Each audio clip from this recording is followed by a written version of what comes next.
Hello friends, welcome to Trade Like MBA channel, your one-stop destination for all finance and trading related knowledge. In this video, we'll discuss about can IRCTC be the next multi-bagger after seeing the recent rally in its stocks? Well, all of you probably must have used the IRCTC app for your railway ticket booking or at least seen someone book a ticket from IRCTC.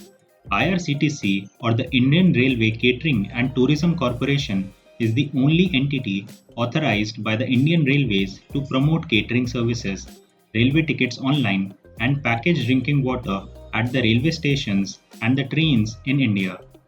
By doing this, this makes the company a monopoly as it becomes an entity that controls the entire market. And the most interesting thing is that shareholders love monopolies. And you may think, why is that? This is because monopolies get the pricing power by virtue of being the only player in the market, and hence they can make as much money as they want. But unfortunately, IRCTC doesn't exactly work this way. Sure, IRCTC is a monopoly, but they are also controlled by the government, and government also looks after the cause of common people. This scenario of government intervention in IRCTC can be seen in the year 2017. Till 2017, IRCTC used to make about 30% of its revenues from online ticketing department. They charged a convenience fee when a customer made a ticket purchase online, which was Rs 40 if you were traveling in an AC cabin and Rs 20 if you were traveling in a sleeper class. However, during demonetization, the Ministry of Railways came up with a radical proposal to significantly boost online sales. They decided to waive off this fee completely, and as a result of it, almost overnight, a major policy change wiped off a major portion of the company's revenues. Although the government eventually decided to reimburse about 160 crores to offset IRCTC's losses, but the damage was done till then. For almost 2 years, IRCTC made very little money from ticketing segment, and it felt like this status quo was unlikely to change. But then the government decided to restore this fee in September 2019, and all was well once again. In fact, these kind of decisions cut both ways. IRCTC might be a ticketing company, but they make most of their revenues from the catering segment. And back in 2017, the government introduced a policy change that put IRCTC in the driving seat once again. They let the company expand beyond railway catering and take control of food plazas, food courts, and other fast food units operated by other departments of the Indian Railways. Suddenly, IRCTC had cash coming in from all sides. Hence, revenue from catering services doubled in just 2 years, from approximately 400 crores to over 1,000 crores, which was a rather spectacular turnaround.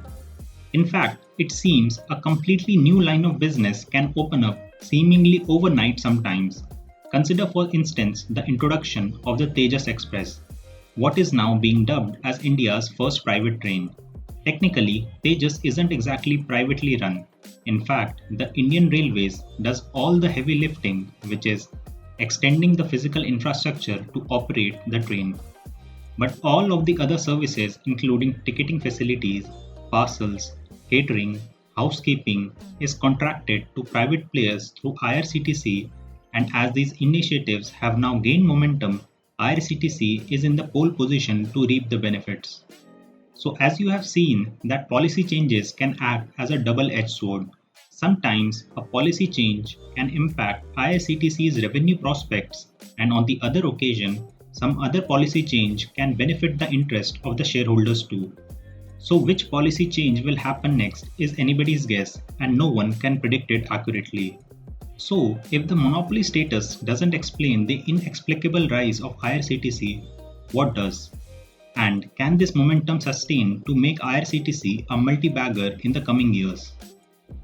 Well, if you look at the financial metrics and other similar data, IRCTC didn't have a lot going for these past couple of years. In fact, the pandemic completely crippled the business prospects. When trains don't run, the company can't make business via ticketing services. And on the other hand, when people don't travel, the company can't make money via catering services. And lastly, when the government imposes a lockdown, IRCTC can't sell tourism packages either. Hence, three main business lines for IRCTC got all broken because a virus was wreaking havoc outside and the entire world was in the middle of the pandemic. Between April and September 2020, revenues fell 77% compared to the same period a year ago, and profit tumbled by a whopping 95%. And while things have improved a bit since then, the second wave will not be kind to IRCTC by any stretch of imagination.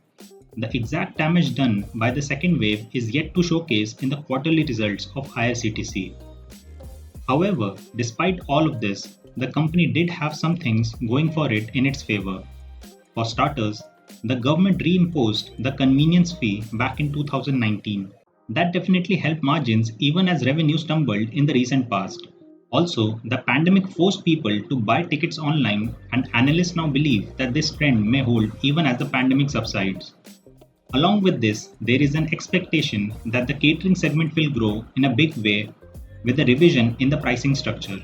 If food becomes more expensive, IRCTC stands to make more money.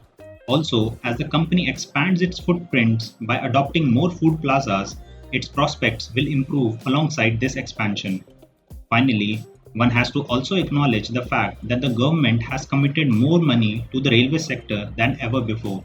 That is, more people are likely to travel by railways as the infrastructure improves, and this should ideally serve well for IRCTC in the long run and can also make a good case for it to become a multi-bagger in the next 4 to 5 years. So yes, in the end, as India begins to open up, analysts could make a case that IRCTC will grow and outperform. But one thing should always be remembered that IRCTC is a government controlled monopoly, and if you are always expecting them to prioritize the shareholders of and if you are always expecting them to prioritize the interest of the shareholders above the interest of the general population, then you could perhaps be mistaken. So friends, this was the video on the performance of IRCTC in the recent quarters and the likelihood of it becoming a multi-bagger down in the future years. If you like this video, then do like and subscribe the channel for more interesting videos in the future. Till then, thank you for watching and happy learning.